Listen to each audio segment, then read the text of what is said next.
नमस्कार। बिहार तक में आपका स्वागत है और मैं हूं सुजीत। प्रशांत किशोर एक जुझारू नेता है, इसमें कोई शक नहीं होना चाहिए।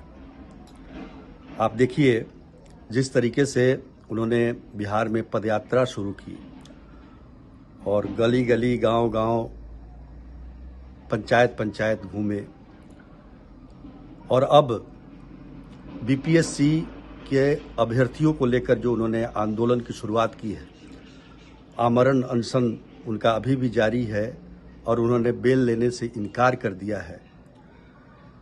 तो इधर काफी वर्षों से इस प्रकार का नेता, इस प्रकार का जुझारूपन किसी भी नेता में दिखाई नहीं देता है, जो कि व्यवस्था परिवर्तन के लिए इस तरह के आंदोलन को एक तरीके से नई दिशा दे रहा हो।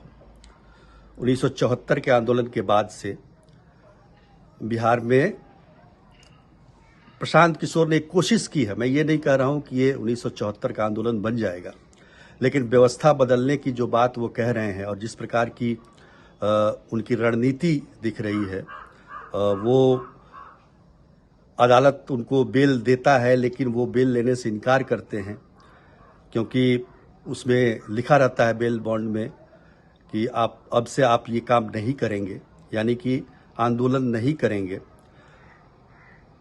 अभ्यर्थियों की बात नहीं उठाएंगे। तो इस बात को उन्होंने मानने से इनकार कर दिया, अदालत का सम्मान करते हुए। देखिए, पिछले 5 दिनों से प्रशांत किशोर धरने पर बैठे हुए थे, आमरण अनशन पर बैठे हुए थे। धरना तो था ही, आमरण अनशन था पटना के गांधी मैदान में। और उसी गांधी मैदान में जहां 1974 के आंदोलन की शुरुआत हुई थी, अब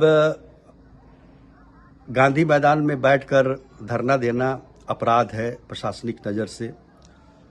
कोई भी ऐसा नहीं कर सकता है, मतलब प्रतिबंधित एरिया है वो। इस आधार पर प्रशासन ने आज सुबह 4 बजे उनको गिरफ्तार किया, डिटेन किया, बल्कि फिर कई घंटों तक उनका मेडिकल चेकअप कराने के लिए वो टहलाती रही, घूमती रही और अंत में कोर्ट में पेश किया गया। कोर्ट ने उनको बेल भी दिया, लेकिन बेल लेने के बजाय उन्होंने जेल जाना स्वीकार किया और ये भी कहा कि जेल में भी उनका आमरण अनशन जारी रहेगा।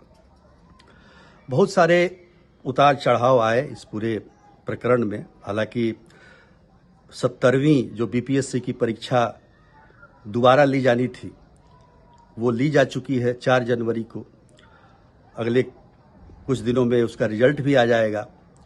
लेकिन एक कसक है, एक टीस है अभ्यर्थियों में जो निकल कर सामने आया है। जो सामाजिक एक हमने सर्वे करवाया, एक संस्था है सामाजिक अंकेक्षण, जो एक ऑडिट होता है, उस आधार पर हम जो आपको रिजल्ट बता रहे हैं वो काफ़ी चौंकाने वाले होंगे।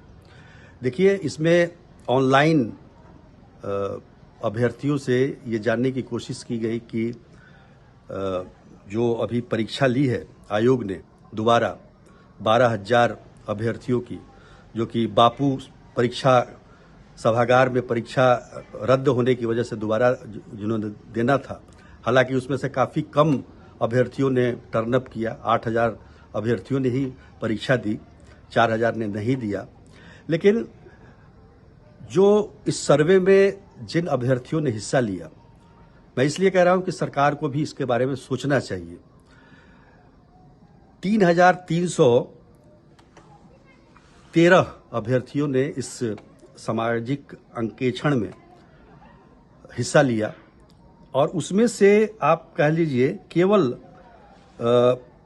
15 ऐसे थे जिन्होंने ये माना कि, मतलब 3,313 अभ्यर्थियों ने इसमें हिस्सा लिया, जिसमें से 99.01% जो अभ्यर्थी है वो चाहते हैं कि री एग्जामिनेशन हो।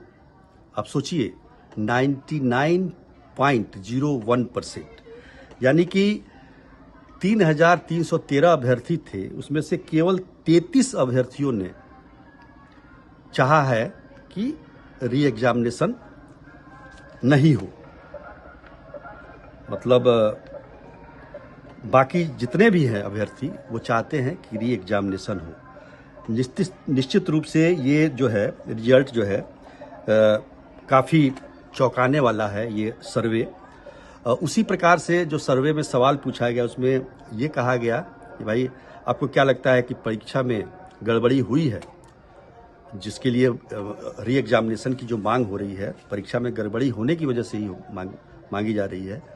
तो 99.55% ने कहा कि परीक्षा में गड़बड़ी हुई है और ये फ्री एंड फेयर परीक्षा नहीं हुई है। केवल मतलब आप ये कहिए कि 15 अभ्यर्थी ऐसे हैं जिन्होंने ये माना है कि गड़बड़ी नहीं हुई है। बाकी जितने भी हैं मतलब 3,298 अभ्यर्थियों ने माना है कि परीक्षा में गड़बड़ी हुई है। उसी प्रकार से मतलब ये जो जिस प्रकार से ये रिजल्ट 99.49% अभ्यर्थी ये मानते हैं कि एक ही एग्जाम को अगर 2 बार लिया जाएगा तो फ्री एंड फेयर परीक्षा कभी नहीं माना जाएगा, उसमें गड़बड़ी होना तय है। चूंकि इसमें 2 बार परीक्षा ली गई है, इसी का विरोध कर रहे हैं अभ्यर्थी, इसलिए हमने ये सर्वे कराई और सर्वे किया संजीव श्रीवास्तव ने, जो कि सामाजिक ऑडिटर हैं और वो सोशल ऑडिटर हैं। उन्होंने ये सर्वे किया है और उन्होंने हमें भेजा है। तो निश्चित तौर पर सरकार को भी इस पर ध्यान देने की ज़रूरत है, आयोग को भी ध्यान देने की ज़रूरत है। देखिए मामला अब सुप्रीम कोर्ट में चला गया है। अब सुप्रीम कोर्ट में परीक्षा रद्द करने की मांग को लेकर अगर ये कल लिस्टेड होता है तो कल सुप्रीम कोर्ट इस पर सुनवाई करता है और ये देखना दिलचस्प होगा कि सुप्रीम कोर्ट का रुख इस पर क्या होता है। तो आज के लिए इतना ही, तब तक के लिए नमस्कार।